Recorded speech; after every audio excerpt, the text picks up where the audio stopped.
Tere tulemast tähistama SEB Innovatsioonikeskuse 3. sünnipäeva.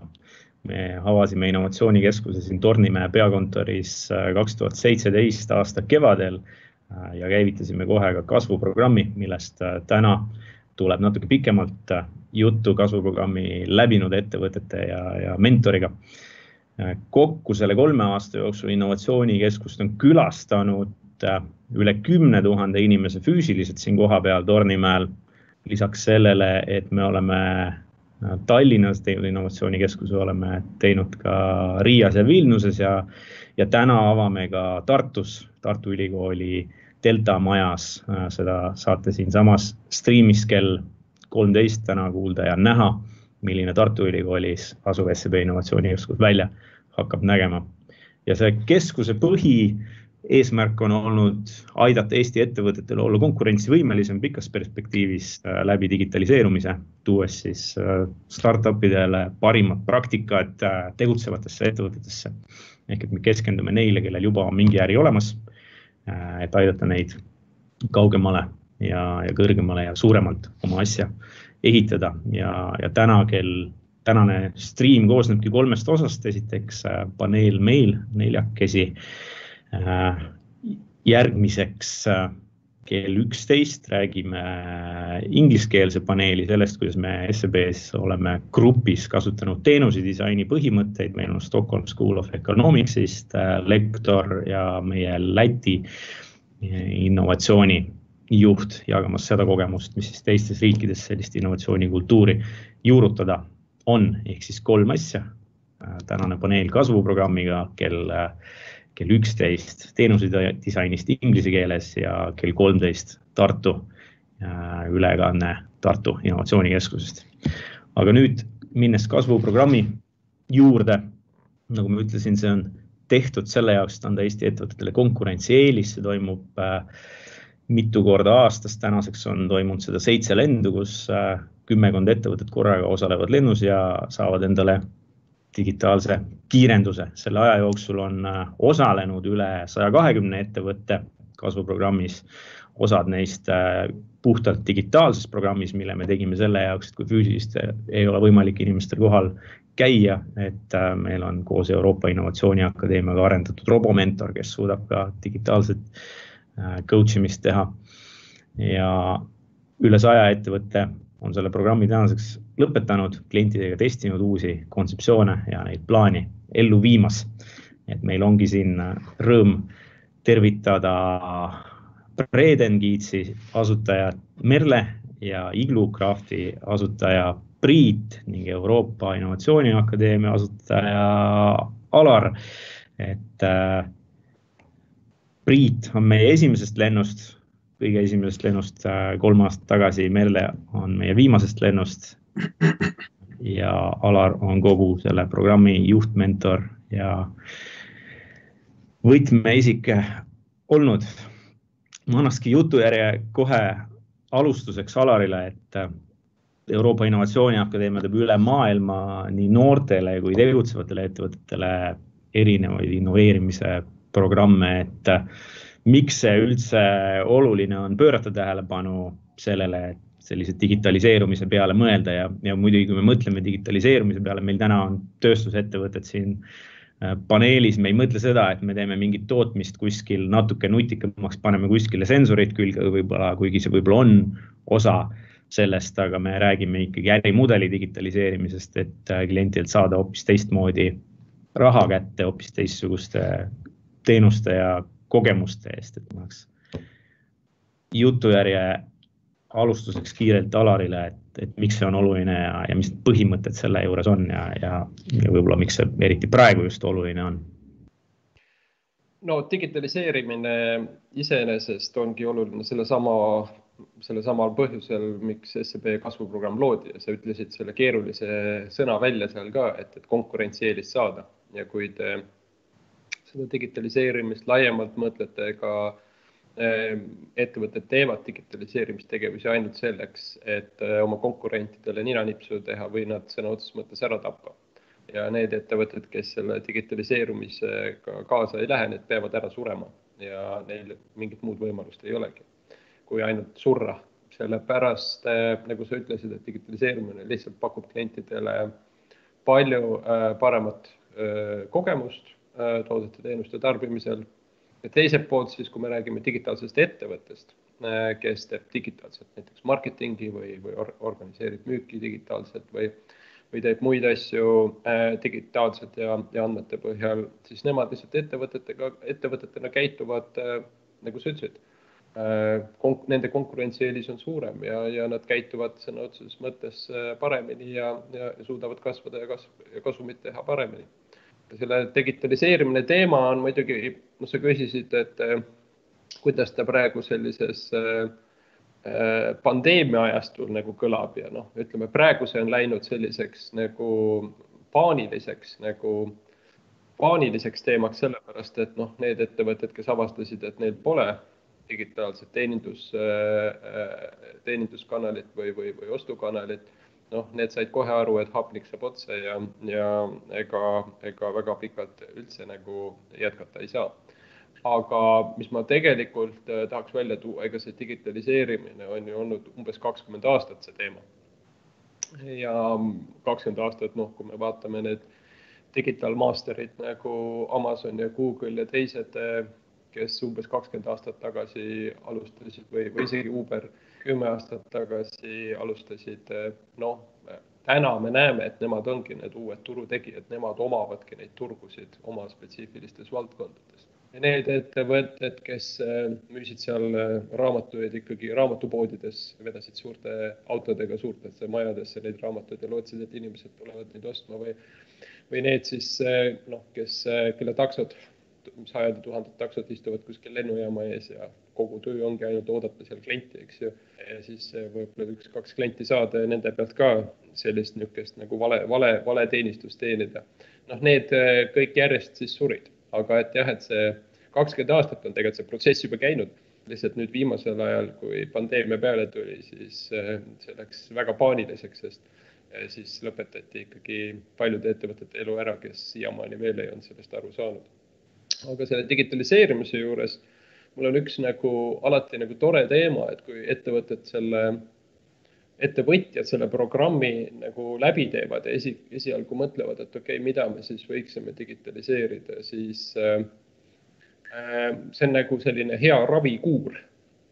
Ja ravikuuri mõistes, mida siis ravida, mina alati ettevõtjatega koos töötades olen pannud neile alguses sellise diagnoosi. Ja diagnoos tavaliselt on siis seotud sellega, et ettevõtjad on väga romantilised ja nüüd ettevõtjad ja ka juhtide puhul ongi küsimus, et kui raske see romantism seal ettevõttes on. Et ikkagi siiamaani räägitakse ju ettevõtetes ka väga üldsõnaliselt, et ajame taga konkurentsieelist ja teeme sellist mingit üldist digitaalset turundust või müüki. Ja kui sa proovid päriselt aru saada, et okei, et mis see siis return on investment sul oli näiteks turundustegevusel digitaalselt või kui palju nüüd see digitaalne tegevus või digitaalne ärimudel aitas sul kasumit väiksemate kuludega kätte saada, siis tavaliselt jah, selline romantika hakkab prevaleerima ja ega keegi tegelikult täpselt midagi aru ei saa. Ja selle digitaliseerumisega ongi see, et see nõuab ettevõtte juhilt või omanikult või siis ka töötajatelt tegelikult selle romantika kõrvale jätmist. Sest digitaliseerimise puhul sa saad ikkagi päriselt vaadata andmeid ja saada ikkagi sõna otseses mõttes päris elu panna lauale. Et kuidas ma neid kliente saan, kui happy'd nad on selle tooteteenusega, võrrelda konkurentidega, kas igasugust internetitraffikut või kuidas nemad konverteerivad neid klientideks, kui palju nemad saavad raha kätte. Et see digitaliseerimine on selles mõttes väga selline kainestav programm ja sellise romantismi pühib ettevõtjatelt ära, kes ju oma loomult ongi romantilised ja võib-olla ei lase siis enam sõna otseses mõttes loota sellele, mida just kuu aega tagasi meie hulga seest lahkunud Clayton Christensen nimetas, et võitleme ikka konkurentidega ja turu peal läbi õnne. Et ikkagi liiga palju loodame õnne peale. Et ma ikkagi korra ju asutasin selle ettevõtte ja siis ma ikkagi sain müüa päris mitu objekti ära ja küll see asi nagu ikkagi nüüd siis ärimudelina kasvab niiviisi toredasti edasi ka. Et ta võtab digitaliseerumine selline hea ravikuur, mis võtab romantika maha ja võtab selle õnnega läbi õnne konkureerimise maha ja laseb siis tegelikult seda economicsit päriselt ka ettevõtte juhtimisse ja arendamisse tuua. Kaunis, ma annaks küsiski Priidu käest, kes sisenes siia programmi kui iglusaunude tootja. Väga romantiline ala, tuhandeid aastaid inimesi ravinud, väga selline traditsiooniline, inimesed on saunas käinud ja jätkuvalt käivad. Mis siis seal nii väga annab digitaliseerida ja konkurentsieelist tekitada? Te olete ju lihtsalt ilusamaid majakesi teinud juurde siin 3 aasta jooksul, et mis sellest programmist nii väga kasu on olnud, et kas see on kuidagi muutnud siis mõttemeelt või mõõtmist asja, teie töö mõõtmist kuidagi hoopis teistsuguseks ka? Ja, kindlasti on, et mõnes mõttes me lõpetasime selle programmi siukse tubli koolipoisina, et tegime toote valmis ja lubasime, et lansseerime selle. Meil tegelikult sündiski üks digitaalne saunatoode, mis täna niimoodi siin-seal, need on 3 tükki Euroopa peale, mis prototüübina seisavad ja ootavad nagu ühel hetkel lansseerimist. Et ühelt poolt jah, me saime siukse täiesti digitaalse sauna, mis loodetavasti varsti ikkagi turule tuleb. Aga teiselt poolt täpselt see sama, mida Alar just rääkis, et me saime aru umbes samasugust asjast, et need klassikalised ärimudelid on surnud. Ehk et me vaatasime üle terve oma äriloogika tegelikult ja saime aru, et see, et leida endale, ma ei tea, kuskil Euroopas hunnik vahendajaid ja läbi nende siis loota, et nemad nagu head müüki teevad, et need ajad on läbi. Ja et tegelikult kõige paremini oma toodet me tunneme ise ja kõige paremini oskame ise turundada ja kõige paremini oskame ise müüa. Ja see oligi see koht, kus siis kõik need digitaalsed kanalid appi tulid. Et sisuliselt vahepeal me oleme niimoodi saunaturult liikunud väikemajade tootjaks ja see ütleme siis ülesanne, mille me enda jaoks püstitasime, oli, et kuidas müüa kliendile siukest suurt toodet, mis kaalub umbes 2,5 tonni, on 8,5 meetrit pikk. Kuidas see müüa kliendile maha niimoodi, ja maksab 35 000 eurot, et kuidas see müüa kliendile maha niimoodi, et ta seda mitte kunagi käega katsunud ei ole ja maksab meile 100% ettemaksu. Ehk et see oli nagu see ülesanne, mida me hakkasime lahendama ja algul, kui ma siin seal sellest rääkisin ja tuttavatega arutasin, siis öeldi ka, et hullud olete peast, et see ei ole võimalik. Aga meie saime aru, et selle jaoks on vaja luua tugev bränd, ehk et see, mida me müüme, üldse ei ole toode, vaid see on emotsioon. Ja emotsioonide müügil ei ole paremaid kanaleid kui digitaalsed kanalid, ehk et Facebook, Instagram, kogu sotsiaalmeedia ja nii edasi.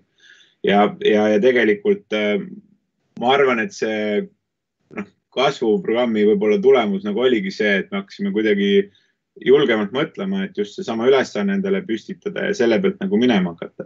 Et täna nagu paljud asjad võib-olla, mis 3-4 aastat tagasi oleks tulnud täiesti utoopilised, enam seda ei ole. Et siis sisuliselt digitaliseerisite usaldust, see oli nagu kõige keerulisem väljakutse. Põhimõtteliselt küll jah, et ma ei tea, et kuskilt, et kui sa elad kuskil Portugalis ja siis leiad, et tundub äge toode, aga tegelikult sul puudub õrn ettekujutus, milline ta on mingi siseviimistus, kui suur ta tegelikult on, ma ei tea, kuidas ta lõhnab ja nii edasi, et kõik see, mida sa tahad oma meeltega tajuda, me paketeerisime selle ära, pildi, teksti, mingisse helide keelde ja siis proovisime seda sel kujul müüa. Ja täna tundub, et see on täiesti tehtav. Väga head tagasi ja tänud.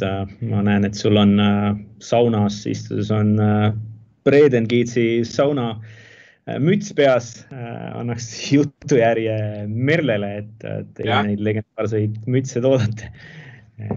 Või enne küsin Priidu käest, kas see teeb kuidagi saunas olemise paremaks ka?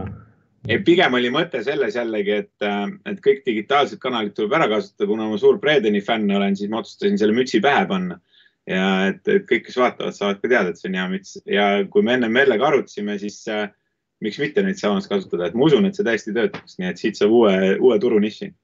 Või on seal mingid sensorid nagu sees, et kas Merle, kas lasteriiete äri digitaliseerimine tähendab seda, et te panete sensorid igale poole või mida see teie jaoks tähendate, et miks kus tekkis see mõte tulla kasvuprogrammi ja mis teil selle aja nüüd 2-3 kuu jooksul, millest programm kokku on 3+3 kuud, et 3 kuud on selline intensiivne ärimudeli töö ja klientidega valideerimine ja järgmised 3 kuud on siis intensiivne mentorlus selle elluviimiseks, et mis selle esimese 3 kuu jooksul nüüd muutunud on, kas olete mingeid tagasilööke saanud, hoopis midagi teistmoodi hakanud mõtlema, olete siin üle nädala saanud sisuliselt Alari nagu halastamatut mentorlust.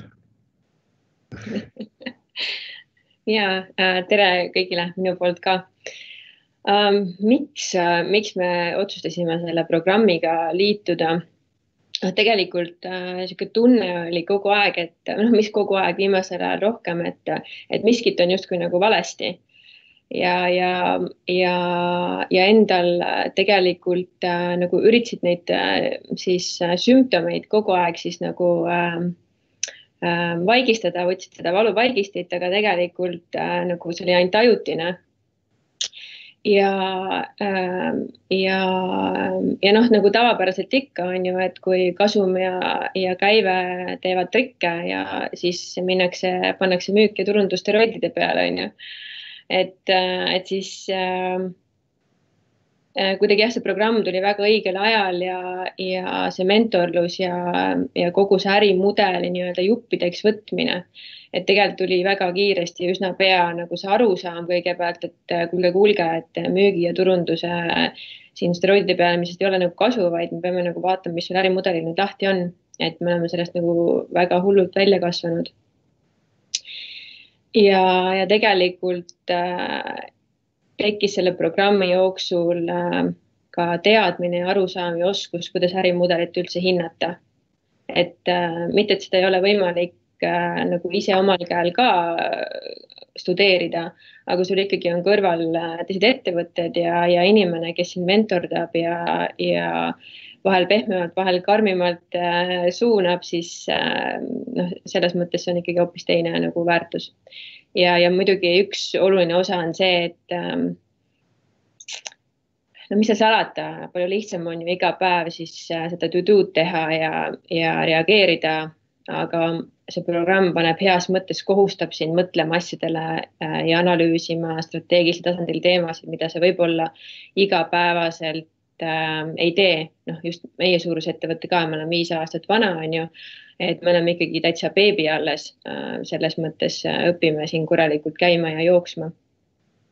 Et pigem tegeled võib-olla rohkem selliste ellujäämisteemadega ja kuivõrd on aega nagu mõelda ja selles mõttes on see olnud väga väärtuslik, et on sundinud eksamiteks valmistuma.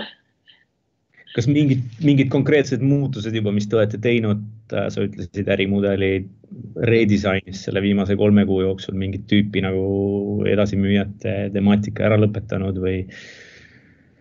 Ja selles mõttes kuidagi, kui asjad on kui hakkad õiget asja tegema, siis kõik hakkab niimoodi heas mõttes nagu kokku jooksma pusletükid, et selle programmi jooksul me tegelikult hakkasid meieni jõudma erinevad sellised nagu teadmised nii turunduses kui müügis, et kuidas nagu asju teha ja tegelikult me olime ka vahetult enne programmi nende teemadel arutlenud, aga ikkagi jääb kahtlema iseendas on ju ja kuidagi see programm andis selle viimase nagu kiki on ju, et nüüd tuleb nagu tegutsema hakata, olgu see siis nagu turundusmudeli ümbermõtestamine või müügimudeli ümbermõtestamine või ka meie nagu tootmistsükli ümbermõtestamine, et see nagu oli üks asi. Aga teine asi oli kogu see nagu ärimudeli, et mida me ikkagi teeme, et tootmine ja mis võimalused meil veel on. Et täna on Breeden 100% e-poe peal, et aasta aega tagasi, natuke vähem, lõpetasime koostöö oma edasimüüjatega ja nii nagu Priit siin eelnevalt ütles, et kui me seda siis natukene siin niimoodi testisime sõprade ja tuttavatega, siis kõik otsid 2 käega peast kinni, ütlesid, et olete hulluks läinud peast.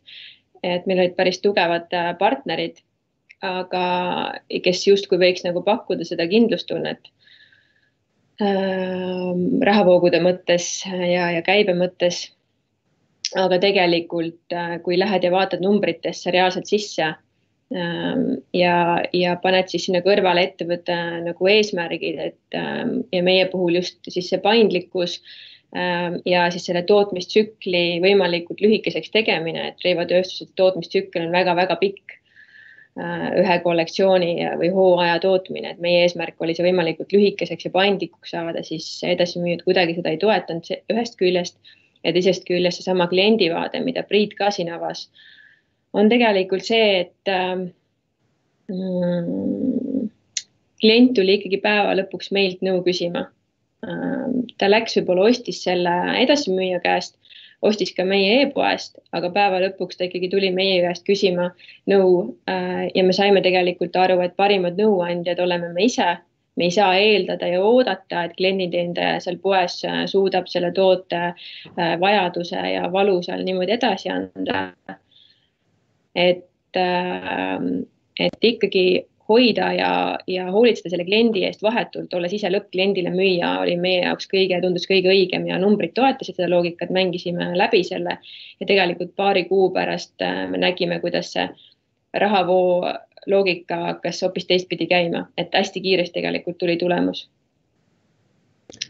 Kas üks meie tänane teema on, et mida teistele ettevõtetel sellest õppida oleks, et mõlemate juhul nii Iglusaunas, Iglucraftis kui Bredenis te olete vahe edasimüüjate kihi praktiliselt välja lõiganud, nüüd olete digitaalses kanalis kliendiga otsesuhtluse tekitanud, et kas see on siis millisel viisil see on aidanud nagu rohkem õppida see kliendi vajaduste kohta ja võib-olla oma tooteid paremaks kohandada, võib-olla kogu seda teenuse pakkumist kuidagi hoopis teistsuguseks teha?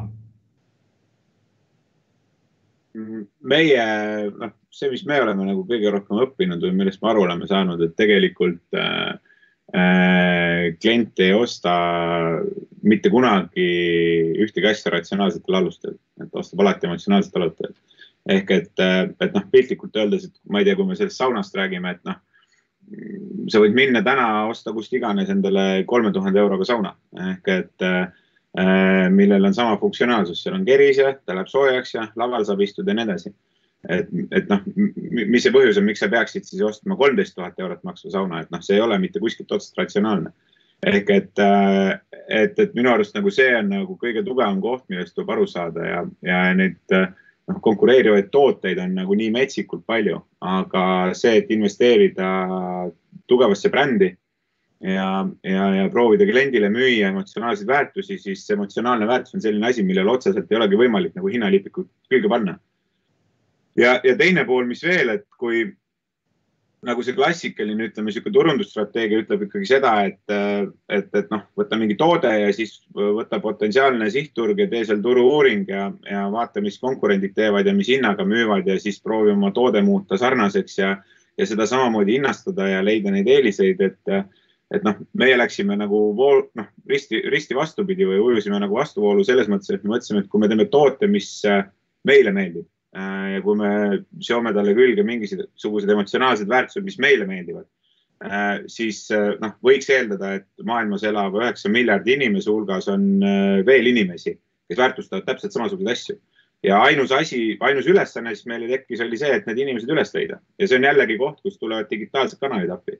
Ehk et me sisuliselt teeme mingid eeldused, et vot selles ja selles kohas võiksid olla või ma ei tea, nendes kanalites võiks olla mingi kogum neid inimesi, kes hindavad, ütleme, samasugused emotsionaalseid väärtusi nagu meie, leiame need ülesse, et teeme panuseid selle peale. Et palju keerulisem oleks minna 3 aastat teha, ma ei tea, kuskil Belgias saunaturu uuringut ja siis lõpuks aru saada, et tegelikult see ei olegi koht, kus meie nagu toodet müüa.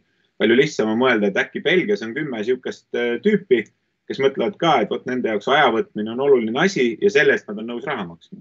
Et see on nagu hoopis teistpidi task, aga palju lihtsamini tehtav. Ehk et ja siin tulevadki mängu siis sama Facebook näiteks, et kui me nüüd teeme mingi fotoseeria, mis seda tüüpi kõnetab, siis naksti meil ongi see klient olemas.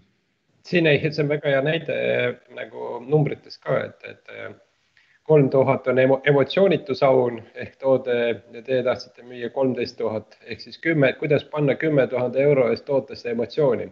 Et see on selline väga konkreetne nagu ka majandusmõtlemine ja seda ma soovitan nagu kõikide toodetel, kus siis nagu consumer facing product on täpselt sellega tegeleda, sest sealt see nii-öelda see lisandväärtus nagu tuleb. Jama on muidugi eestlastega see lugu, et eestlased me oleme ju tuntud kõige vähem emotsioonitud inimesed, eks ju. See valdkond meil on nii keeruline ja uskumatu, et peamegi seda emotsiooni äri tegemist nagu sõna otseses mõttes siin 10-kordselt õppima või konkreetselt siis 5-kordselt, nii nagu Iglusaunas näide on.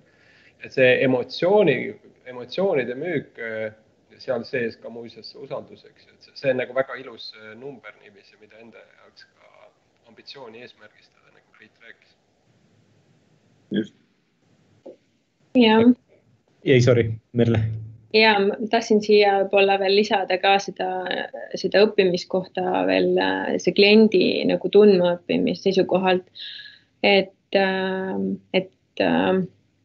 meie ka tegelikult ujusime ju vastuvoolu.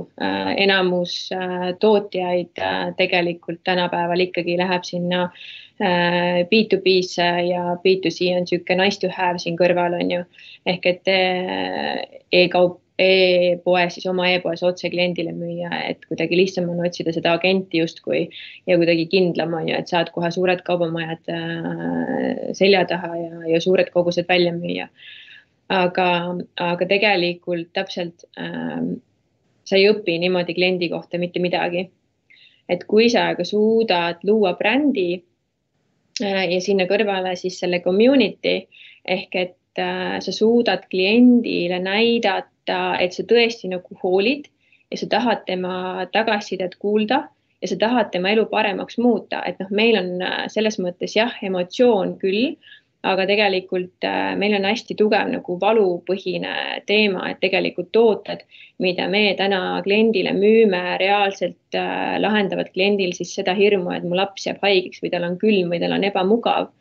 Et ja kui sa läbi selle klienti siis nüüd aitad, on ju, siis tegelikult klient tuleb väga hea meelega sulle ütlema, et kuulge, tehke nii või proovige ka nii või kuulge selle tootega võiks natuke siit timmida.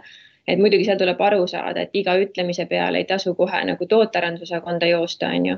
Aga sealt tuleb väga väärtuslikku vahetut tagasisidet, mida läbi edasimüüjate sul on väga keeruline saada. Nojah, ma arvan, et need digitaalsed ärimudelid, mis nüüd veel eriti hoogu siin saavad, et see on tõesti surm kõikidele vahendajatele. Et kui me nagu nüüd korra laiemas plaanis vaatame nii tehnoloogia arengut, siis me olemegi täpselt selles ajastus, kus need tehnoloogia on kättesaadav igale ettevõttele. Et sisuliselt, kui me võtame Facebooki või Google'i seal reklaamidega, need tehnoloogiliselt on keerulised tööriistad, aga nüüd nad on nii lihtsaks tehtud, et nad on kättesaadavad igale ettevõttele. Ja siin, kuna see direct mudel tuleb tänu sellele nii peale täpselt nagu Netflixi ajalugu meil ette näeb, eks ju.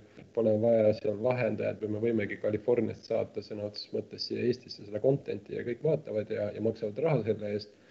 Nii on, me näeme kõikides ärides, et kuna tehnoloogia on nii ära küpsend, siis nii müük kui teenindus, kui tootearendus, kui kliendiga sidepidamine võimaldab siis kõik need vahemehed ära tappa ja loomulikult see vahekihi jaoks on see, vahemeeste jaoks on see suur selline õudusunenägu, aga Breedeni osas ka, ega teie ka ju tegelikult muud ei müü, kui müüte ühelt poolt usaldust, eks ju, ja teiselt poolt nagu emotsiooni. Ja siin kui me veel eile rääkisime, mul vähemalt endale meeldis see mõte väga ka, et teeme sellise mütsi, kus on kõige rohkem usaldust ja emotsiooni. Aga kuna mulle meeldib alati rääkida ka numbritest, kuna me ei ole rahvaluulekoolis, vaid oleme ikkagi majandusklassis, eks ju, et mis see müts siis tähendab, et Breedenis praegu, palju üks hea müts maksab? Arvestame seal kuskil 30 euroga. 30 eurot on müts, eks ju, kui teeks sellise mütsi, et sellest pool on emotsioon, eks ju. et noh, eks seal see mütsil on natukene, peab ta sõitma ja on transpordikulud ja natukene on ka tootmiskulud ja nii edasi.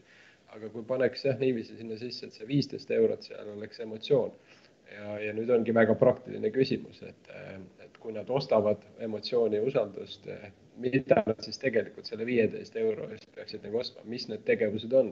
Ja noh, tegelikult need tegevused ongi ju need samad asjad, mis on digitaalne marketing, selle usalduse kampaaniad ja teiselt poolt need toredad emotsioonid, mille pärast ta siis seda mütsi ostab, mida me digitaalselt skaleerime siis seal sotsiaalmeediast kuni content marketingini ja content marketingist minu pärast kas või sõna otseses mõttes telefoni teenindamise peale, mis siin vahepeal ju kriisimudelis tuli sellise sõna otseses mõttes vana mudelina pähe tagasi.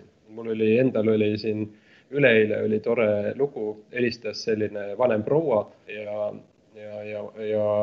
ja rääkis muga täpselt nii, nagu minu vanaema oleks minuga rääkinud. Helistab mulle, ütleb, et Alar, teil oli müügitöö oli väga hästi läbimõeldud, ütleb, tere Alar, sa oled sellises vanuses, et sul on suur risk, et sa sured vähki.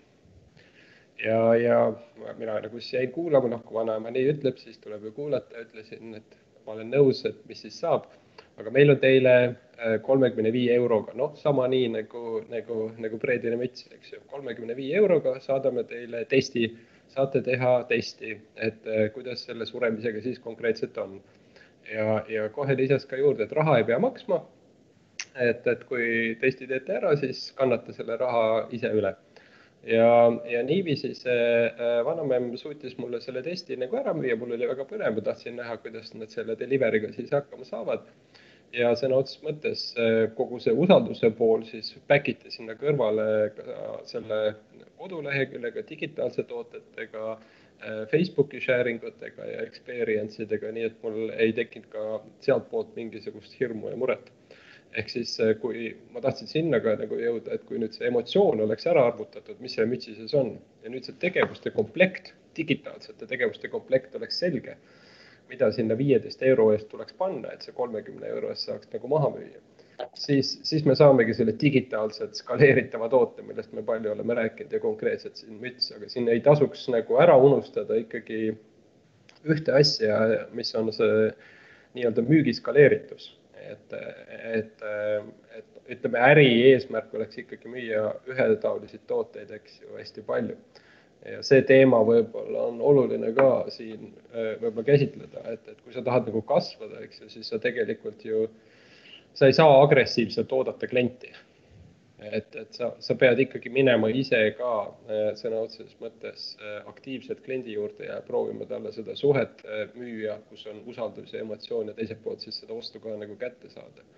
Et nüüd need digitaalsed tööriistad lihtsalt võimaldaksid Eesti ärimeestel ka nagu sellest agressiivsest ootamisest lahti saada, kuna need tööriistad võimaldavadki sul sõna otseses mõttes selle kliendile uksest sisse minna ja see emotsioon ja see trust nagu ära müüa. Seda poolt ma nagu julgustaksin selle emotsiooni ja usalduse müümisele ikkagi mitte ära kaotama ja seda tükk aega, seda hoiakut need digitaliseeritud tööriistad veel asendama ei hakka. Nii et jah, et ma arvan, et võiks olla maailma kõige suuremate turunduskuludega ja kõige suuremate kuludega, mis on pandud usalduse ja emotsioonide tekitamise müts ja kõige kallimate emotsioonidega saun, et siis me jõuame sellele hirmsale sõnale, millest on palju räägitud, et kas meie tooted võiksid olla kõrge lisandväärtusega ja konkurentsi eelist, kuidas me saame ja nii edasi. Et siis, kui me sinna 5-kordse emotsiooni ja usalduse nende toodetesse sisse paneme digitaalselt, siis kõik need hirmsad sõnad tulevad ära ka nagu konkurentsi eelis ja kõrge lisandväärtus ja muu selline. Ühe nüansi tahaks siia lisada veel, et samal ajal ei saa kõrvale jätta ka seda, et see toode peab nagu päriselt hea olema ja päriselt ka korralik. Ehk et kõige hullem, mis saab juhtuda, on see, et pumbatakse raha turundusse ja brändi ja siis tegelikult need tooted ei tule järele. Et seda ei saa. Ma olen sellega nagu nõus ja ütleme, meie president ju ütles eelmine aasta Eesti Vabariigi president, mitte eelmine aasta, eelmine nädal ütles, et tootmine tuleb ju ära viia, et Eestis pole mõtet toota, eks ju. Et mina olen tuntud selle poolest, et mina ütlen, et toota oskab iga loll. See ei anna sulle konkurentsieelist ja siis palju solvuvad selle peale, eks ju. Aga see täpselt, mis sa praegu ütlesid, ongi see, et kuhu me oleme jõudnud tootmistehnoloogiatega, on ju see, et tootmistehnoloogia saamine ja käimapanemine ei ole lihtsalt nii eriline asi, mida igaüks ei suudaks teha, eks ju. Et lähete SEB-sse, võtate selle liisingu, saate oma selle tootmistehnoloogia sõna otseses mõttes Saksamaalt võib-olla paari kuuga üles ja ongi kogu lugu. Et see toode oma baasfunktsionaalsusega ja tootmine ise ei anna konkurentsieelist, kuna kõik oskavad seda teha. Aga see peab olema korras. See on nagu see nii-öelda hügieenitase, et sa pead seda valdama, eks ju. Aga et kasum hakkab sealt, nagu sa ilusti ütlesid, et kas sa oskad sinna emotsiooni ka digitaliseerida ja juurde müüa või mitte. Aga kasum tootmise oskusest enam ei tule. Ja ma olen täitsa nõus kõige eelnevaga ja ma lisaks siia ühe väga olulise nüansi on customer support, klienditeenindus. Et tänapäeval sa ei saa sellest üle ümber. Kui sa ei oska ikkagi oma kliendiga usaldusväärselt ümber käia, siis ta ei tule, isegi kui hea see toode on, öeldakse, et kehv klienditeenindus suudab kliendi ära ilmutada ka juhul, kui on väga hea toode. Aga kui sul on väga kehv toode, ütleme, aga väga hea klienditeenindus, siis tuleb suure tõenäosus tagasi ja proovib ühe korra veel. Et see on väga... Sellepärast, et ütleme, kui te müüte usaldust, eks ju, ja kui te müüte nagu emotsiooni, siis seal see klienditeenindus on üks see, mis seda usaldust ja emotsiooni siis koordineerib selles tootes, eks ju. Lihtsalt küsimus on see, et teie tootel ka, kui meil on 35 000 käekell või 35 000 saun, eks ju, siis sa võid sinna selle inimjõudu panna ööpäev ringselt Eestis ootama, et kui keegi helistab, siis kohe vastad, eks ju. Kui meil on nagu 30 € toode, eks ju, mida ostetakse võib-olla 3 korda aasta jooksul, siis seal tekib ikkagi sul kiiresti küsimus, et et äkki me saame seda usaldust ja neid tekkivaid küsimusi digitaalsete kanalitega ja digitaalsete mudelitega natukene ennetada. Et me ei saa selle vana mudeliga peale panema, nagu telkodel on, et meil on 200 inimest ootab kuskil, et kui keegi helistab, siis krahmame telefoni. Ja siis tulevad küsimused, et jälle need samad teevad, kus see trust nagu siis pooleks läheb ja mis emotsioonid ja mis küsimused tekivad. Ja kui neid nagu kanaliseerida varem ette digitaalselt või panna nende community'te mõistes kliendid juba seda tööd tegema, eks ju, kui keegi klient kirjutab juba kuskil Facebooki grupis või kus iganes, et näed, et see oli nii ja see oli naa ja see oli hästi ja see oli halvasti, siis me oleme jälle nagu digitaalselt ja nende lahedate platvormide tehnoloogiatega teinud sellise mudeli, mis ei oleks jälle nii inimmahukas, rääkimata sellest, et seda klienditeenindust ja neid küsimusi juba oodatakse, lahendusi ja vastuseid mitte enam läbi telefoni helistamise, kes see tänapäeval ma ei teagi. Võib-olla paljudel telefonidel ei olegi võimalik enam helistada, neid numbreid valida, eks, et enamasti oodatakse ju nendest keskkondadest, kus see sotsiaalsus ja nende kogemuste jaotamine käib. Et siin see on nagu väga hea point, et seal klienditeenindus peab olema, aga nüüd siin on ka vanad mudelid ei tööta, et vaja leiutada selline mudel, mis sul rohkem kaugemale sõidab ja on odavam ja saab klient oma selle usalduse probleemid lahendatud seal, kus tal vaja on. Ja, just. Et tegelikult et esmased küsimused enne tellimuse tegemist, need peab tõepoolest saama kõik kodulehelt, sealt tootelehelt kätte on ju. Et ta ei pea iga asja pärast chati kirjutama või veel hullem telefonikõned tegema on ju. Ja. Aga eks need chati tooted, ega need ka kuhugi ära ei kao, et need on ikkagi väga mõnusad. Mul oli endal siin lahe kogemus oli ühe mööblimüüjaga Eestis, et laupäeval kell 2 tellisin mööblit ja sõna otseses mõttes nii kui vajutasin sinna nuppu, et on tellitud, te ei usu, aga sõna otseses mõttes 1 minuti pärast võeti mulle kõne, et kas me võiksime hakata teile seda mööblit tuua, et 1 minuti pärast. Et alguses tuli kõne, ma mõtlesin, et see on mingi fake kõne või et kuidas see nagu, see oli nii nagu kohutav ja nii nagu hirmus, et kuidas see üldse nii saab toimuda. aga Eesti mööblifirma 1 minuti pärast helistas, siis saatis mind oma chatis kirjutasin ja laupäeval 4:30 oli see mööbel mul toa ukses sisse toodud. Et see on see nii-öelda see teeninduse nagu kiirus ja võimekus, mida siis sinna juurde sul alati on vaja nagu ka ehitada, et sa ei saa jääda sellele mudelile, et 6 aja pärast siis vaatame, eks ju, et mis sa nagu tahtsid. See kirjeldab hästi seda, me küll hakkame otsi kokku tõmbama, 40-ni oli algselt plaanitud, aga võtame lõpulausete jaoks hetke, et tundub, et siin mõtteid saaks jagada kõvasti ja eriti on alumnide seas jagada neid. Et Alar on tuntud selle poolest, et ta paneb programmis osalejatele väga ambitsioonikaid eesmärke, aga tihtipeale, nagu ma aru saan ja nagu teie vestlust ka kõlas, on need tegelikult nagu põhjendatud ja isegi nagu täiesti tehtavad järk-järgult.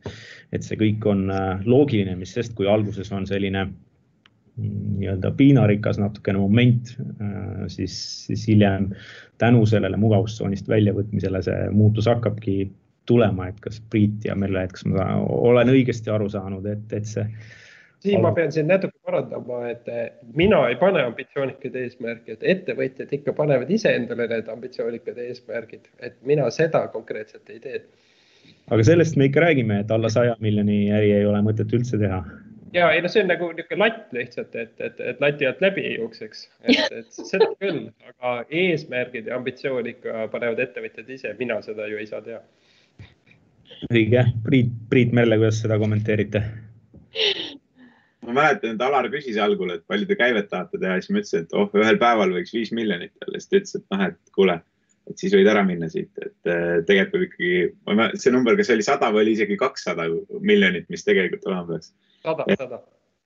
100 jah, võib-olla, et selle meie nutisauna mudeli puhul ausalt öeldes, et oligi nagu naljakas jah, et me lõpuks nagu jõudsime selle tulemuseni ja kõige kummalisem on see, et me nagu tegelikult ise usume seda.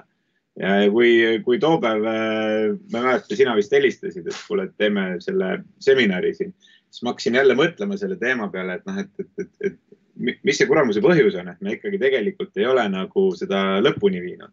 Et nüüd tahaks kindlasti nagu käsile võtta, et täna nagu et ühelt poolt oli võib-olla ka see, et me ikkagi nagu ei olnud võib-olla ka tootes nii kindlad, et see sama, mis ma ennem ütlesin, et see toode peab nagu korras olema nii edasi. Aga ma siiani usun, et see on tehtav ja teistpidi, et kui sellest midagi ei tule, siis ma arvan, et selline asi nagu läbi teha ja sellest õppida, et see oleks nagu ilgelt vinge. Ma saan aru, et te olete treeninud selle 3 aasta jooksul nagu väga häid nagu sprinte tegema ja hoopis klientide kohta uuel tasemel infot omaldama ja neile müüki, et nüüd te olete palju paremas vormis sellise asja turule toomiseks. Jah, võib-olla ka nagu see, et kui, ma ei tea, et see meie mudel ka selle nutisauna puhul nägi ette seda, et meil on algul võib-olla mingi baas, kus me saame neid asju testida ja nii edasi, et kui algul need uksed oleks nagu lukku jäänud, et siis ma arvan, et täna saab suhteliselt lihtsalt, et ükstapuha millise uksele koputada, öelda, et me oleme sellised tegelased, teeme selliseid asju, et me saame nagu sealt sisse ja et meil on kasvanud võib-olla mingi kredibiilsus nagu selle ajaga. Ja ma arvan, et ka enesekindlust on nagu juurde tulnud. Aga siin on võib-olla 2 poolt, eks, et ütleme, teil on üks pool, mis on alati nagu oluline, et üks pool on see digitaalne toode, eks ju. Ja selle pealt siis kasvada, näiteks isegi kui see ambitsioon on 100 miljonit eurot aastas käivet teha. Aga teine pool siis alati on see digitaalne ettevõte. Ehk siis, et kuidas ma näiteks mitte digitaalset toodet, konkreetselt teie sauna või teie majakest digitaalselt müün, teenindan ja panen sinna seda emotsiooni sisse. Et see mudel tegelikult on see ju, mis teil täna käib ja millega te tegelete. Et see toode ise on jäänud mitte digitaalseks, aga selle müümine ja skaleerimine ja kasvatamine on ju puhta digitaali värk arvestades, et teil on see direct mudel nii-öelda ettevõtte sees nagu ärimudeli süda seal, eks ju. Aga kui me teeme selle arvutuse siin nüüd kiiresti ära, et nüüd maju ja saunu, eks ju, 35 000 eest, palju te aastasse praegu siis järgmiseks aastaks plaanite müüa? Palju me järgmine aasta plaanime müüa? Jah. Ma arvan, et 2020 on juba ära tehtud, see on juba valmis. ma arvan, et järgmine aasta maju nagu ühikuliselt, ma arvan, et me müüme kuskil 200. Jah, et kui on 200 maja ja 35 000, eks sa ütlesid. Jah, et siis siin me saame selle esimese sammu sellisest ambitsiooninumbrist nagu paika. Palju siis tuleb? Siim, aita meid. 200 maja, 35 000. 7 miljonit. Ja, 7 miljonit ja põhimõtteliselt meil on nüüd vaja 10 korda seda siis nüüd skaleerida niiviisi, et see 100 miljonit nagu täis tuleb. Ja ütleme, see ongi ju see, mida te tegelikult siis sellise 3-4-5 aasta plaanis nagu sihite, eks ju, et kuidas need digitaalseid nii-öelda tehnoloogiaid, tööriistu, direct mudelit niiviisi käima panna, et see 10-kordne nii-öelda kasv selle pealt siis tuleks. Jah, Merle. Ma jäin nüüd nii hoolek kuulema, et ma unustasin küsimuse ära. Merle ütles, et numbreid ei tohi täna rääkida, eks, et sellepärast läksid lukku. Ma ehmatasin ära. Hakkavad jälle siin korrutama ja jagama. Aga Merle, selle grupi dünaamika küsimuse sinu käest, et kui teised on samas programmis 10 ettevõttega koos samal ajal nagu üksteise väljakutseid lahendada, et Priiduga enne rääkisime, ta tõi hästi välja, et sul on mingid probleemid ja siis tegelikult seltskonnas rääkides, klassis rääkides tuleb välja, et osad probleemid on täitsa tühised, et nende peale ei pea vaevama, need on väga lihtsasti lahendatavad, et sa saad aru, et mis on need strateegilisemad asjad, millega peaks tegelema. Et see oli nagu üks point, mis mulle hästi nagu Priidu varasematest mõtetest on kõlama jäänud, et kas Priit tahaks midagi lisada ja Merle, mis sinu tunnetus nagu sellest grupi dünaamikast on, et kui on 10 ettevõtet korraga, esialgu me olime füüsiliselt ühes ruumis, aga nüüd on ühes Zoomi ruumis, ja kas see ka üldse töötab sama hästi või piisavalt hästi? Ma isegi ütleks, et ta võib-olla meie puhul töötas isegi paremini, sest ega see Tartuse sõit on päris pikk ettevõtmine, et see online oli nagu sihuke ja kõik olid harjunud selle aja peale online'is grupitöid tegema, et see oli nagu väga okei. Aga mis puudutab seda grupis sellise programmi läbimist, siis kindlasti, oleneb alati muidugi grupist, on ju, kellega sa seal oled ja kellega sa ennast nagu benchmarkida saad.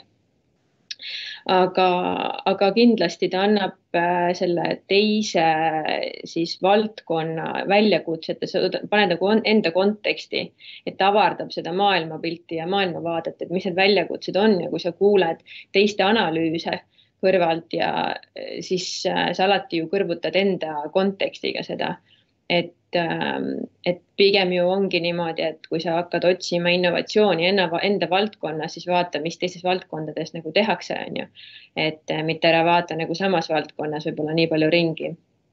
Et selles mõttes see mõjub nagu väga värskendavalt. Ja alati on hea tõdeda ka seda, kui sa näed, et sa üksi ei struggle'i, et teised ka on vahepeal ikka ninapidi seal mullas. See on kõige parem tunne, muidu mõtled, et päevast otsa on üks suur jama ja siis vaatad, aga teistel on ka, läks palju lihtsamaks. Just. Alar, kui sa vaatad nagu globaalset vaadet samale teema, et olete taolisi programme üle maailma teinud, et mis on see, mis neid edukaid elluviijaid ühisnimetajaks on, et need, kes päriselt teevad muutust, et kuidas me alguses selliseid ära tunneme, kuidas me tunneme jutust ära neid kaasettevõtjaid, kes hakkavad tegema päriselt metsikut kasvu ja püsivalt suudavad häid tulemusi teha, et sellised.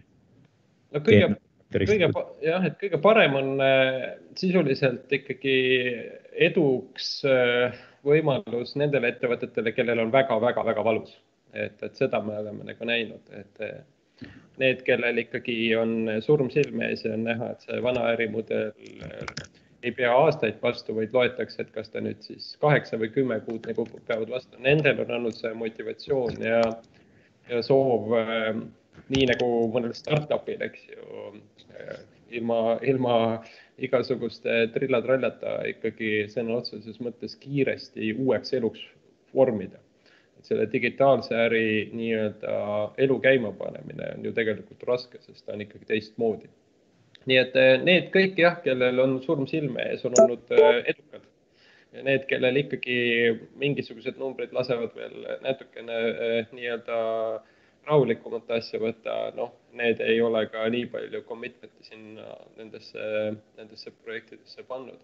Aga nüüd, kui nagu võrrelda, ütleme, me siin viimase 3 aasta jooksul oleme teinud 10 erinevas riigis neid programme ja peaaegu kõikidel kontinentidel ka.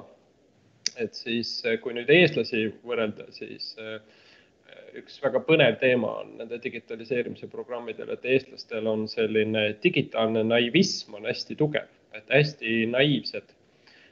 Ja miks ma selle all mõtlen, on siin, et võetakse siis aluseks Eesti nagu selline turg ja benchmark, eks ju, et siin saab kõike 1 minutiga saadan Boltiga oma mütsi kuhugi ja 2 minutiga saan mingisugused andmed kuskilt kätte ja kõik töötajad oskavad, probleeme ei ole, oskavad Zoomid ja tiimid kõik igal pool käima panna.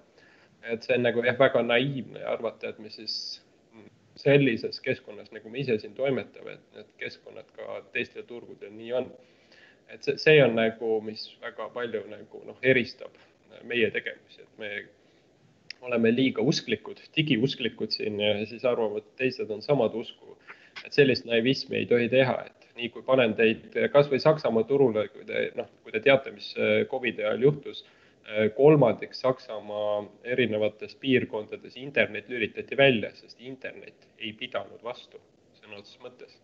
Me ei räägi, et seal mingi teenused on ja me ei räägi, et seal on kättesaadavus ja kuidas inimesed seda kasutavad, lihtsalt internet lülitati välja, sest ta ei pidanud vastu, eks ju.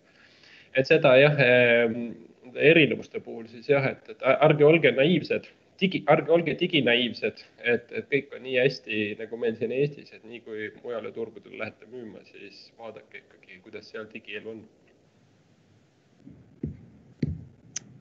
Tänud, teisalt on see hea keskkond meil asju kiiremini teha ja efektiivsemalt kogu seda.